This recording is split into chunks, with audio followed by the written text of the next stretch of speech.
everyone, my name is Courtney and welcome back to my channel. Today I'm going to be discussing my reading statistics for 2021 and just kind of giving a yearly wrap up. 2021 was a really interesting year for me, both on a personal level and on a reading level, channel level. I feel like this year I did a lot of fun stuff on my channel. I really got to expand what I've been doing and I felt really creative for the first time in a really long while. But there were times when I just couldn't think of things to do or I wasn't super busy on my channel, and that is for a lot of different reasons. One, the pandemic. Two, I was graduating college, getting my master's, and then moving to New York City. So it was a really busy year, sometimes productive, sometimes not. And because it was such like a weird year in general, I think it ended up being a weird reading year as well. I only read 69 books, which normally I do get to 100. I'm definitely not beating myself up for not getting to 100 books because of the year it was. But I will say it definitely felt like I didn't read like a ton of new favorites of all time. And I think that was in particular to not being as productive of a reader.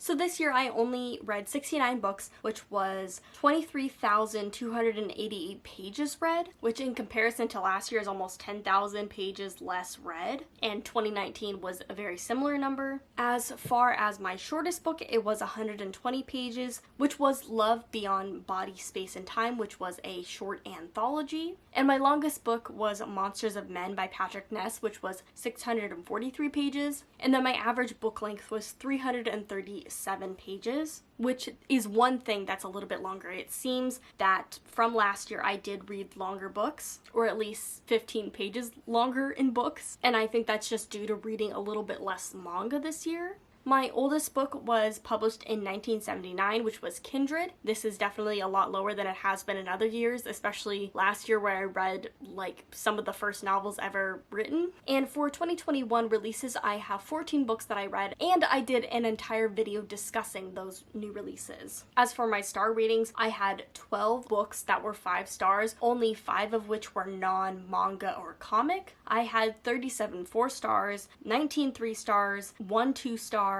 and 0 1 stars.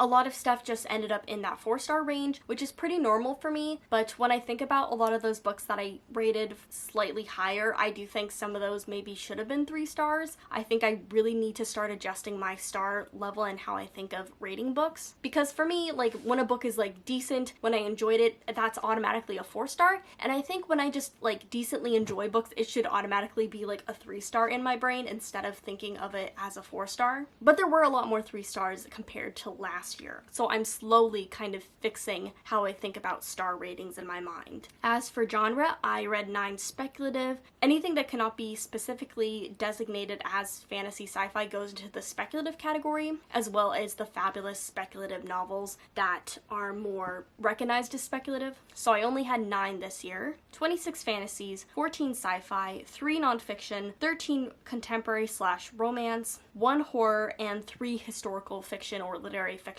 stuff. So there were definitely a lot more fantasy and sci-fi this year, but I do end up still reading a lot of contemporary stuff, and then speculative went way down from last year, which kind of makes sense because I didn't have as many classes this year. As for age group, I had 1 middle grade, 31 YA, and 37 adult. Adult is definitely up from last year, but I still want to increase adult because it seems to be what I'm enjoying. As for format, I read 3 comics, 9 mangas, 14 audiobooks, and then 41 books that I either read physically or I read physically along with an audiobook. I kind of lump all 41 into physical because I was reading along with the book. So manga is way down from last year. Comic might be way down as well. I just wasn't reading as much and I wasn't picking up as much. It was a weird year again. For this year, I completed 7 series, and then I caught up on 5 different series, and I started 6 series. So yay, I have to work on those now.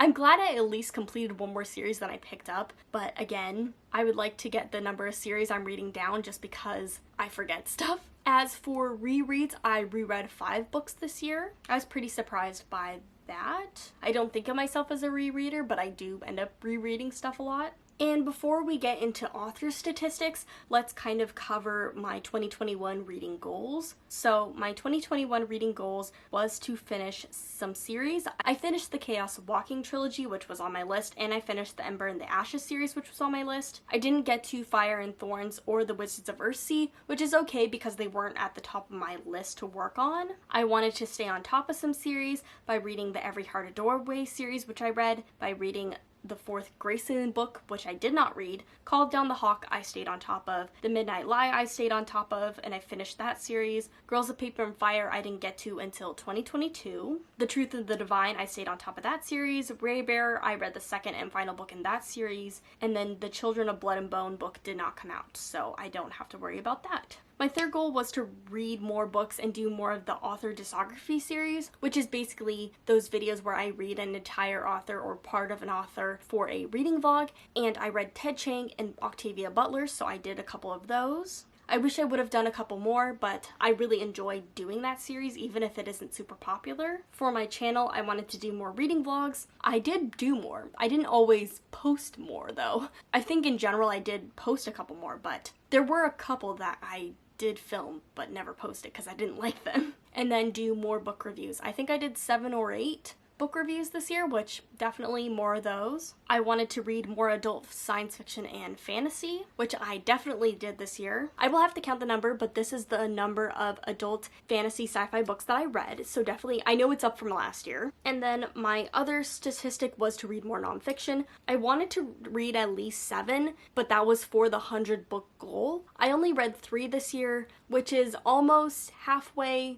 I think I needed to read 1 more book to be percentage-wise where I wanted to be with that. So that's something to focus on for next year. Oh, and then one last statistic that I forgot about before we get into the author stuff. I read 32 new to me authors. So 32 of the 69 books that I read were new authors, which is really interesting. And I think for the most part, the new to me authors ended up being some of my favorite books of the year too. So as far as my 2020 reading goals, I think I did a pretty decent job. I read some series. I read some more of the type of books that I wanted to read. I did some channel stuff, but let's get into the reading statistics for authors and kind of my goals for that. So for gender, I read 48 female authors and 11 male authors, and then I read 3 books with multiple authors, 7 books with non-binary authors. And then of all the authors I read, 7 of them identified as trans. This wasn't a statistic I was super particularly looking to enhance this year, but I think for next year I would like to read from some more trans voices, just because I don't think I quite read as many as I did last year. For countries, I read 48 from the US, 9 from Japan, 6 from the UK, 2 from New Zealand, 2 from Canada, 1 from Ireland, and 1 from the Virgin Islands. This is definitely going to be a reading goal going into 2022. I want to read more translated works, and I want to read works from countries that I haven't previously read from,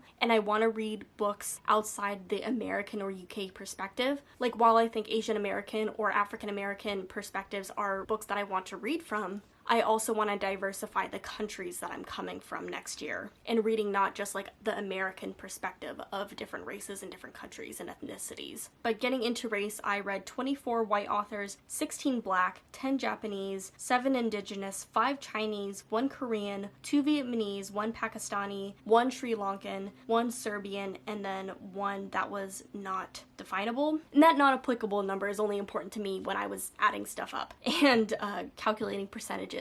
So for the percentages, 35% of my books were by white authors and 45 books, or 63% of my reading, was by non-white authors, which was a 17% increase of non-white voices that I was reading from, which was what I wanted. For my statistics, I was trying to get 54% non-white, so I definitely succeeded in that point. For black, I read 16 books, which was 23% of my reading. For East Asian books, I read 16, which again is 23% of my reading. Southeast Asian was 4 books, which was 6% of my reading. And then I read 7 books by indigenous authors, which was 10% of my reading. The big statistic I really wanted to work on was reading from more black authors, and so I wanted to read 20%, so I read 23%, so again, I got to my goal. And then I wanted to read 8 books by Indigenous authors, which would have been 8% of my reading if I had read 100 books. So reading 7 books of a 69 total, I read 10% Indigenous works. So again, I succeeded. So I'm really hoping that for next year, I do end up reading the 100 books so that I can increase the number of those types of books that I read.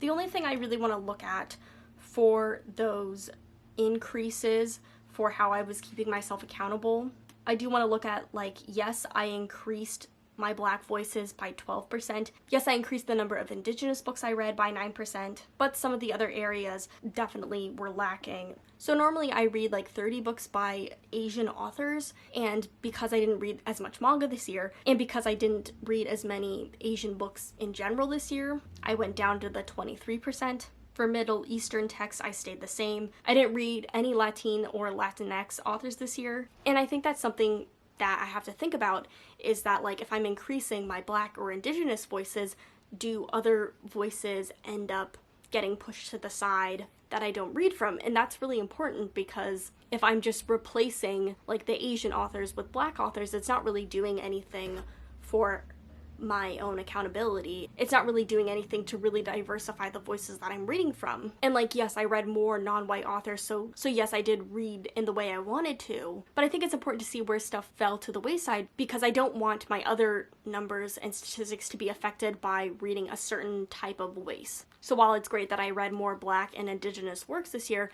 I need to look at some of the other works that I'm reading as well. And I think that's one of the reasons in 2022 I do want to start reading more translated works and works that are written from people of other countries. As for my LGBT reads, this year I read 37 books with LGBT main characters, which is 53%, which is a 7% increase from last year. I didn't think this number would increase, and I don't think I really had a specific goal for it, except to get to 50% of my reading to be LGBTQ. So I was kind of surprised it increased so much this year, but you know, that's great. But yeah, doing this statistic challenge, it was really helpful to understand, like, how I was reading, how I thought I was reading versus how I actually was reading, and keeping myself accountable on that front. It was also really interesting to see where I was able to increase certain things and where I stayed the same in certain things. So it's definitely a statistic I want to keep looking at into the next year. So maybe it's not a specific goal for 2022, but it is something that I do want to keep account of, at least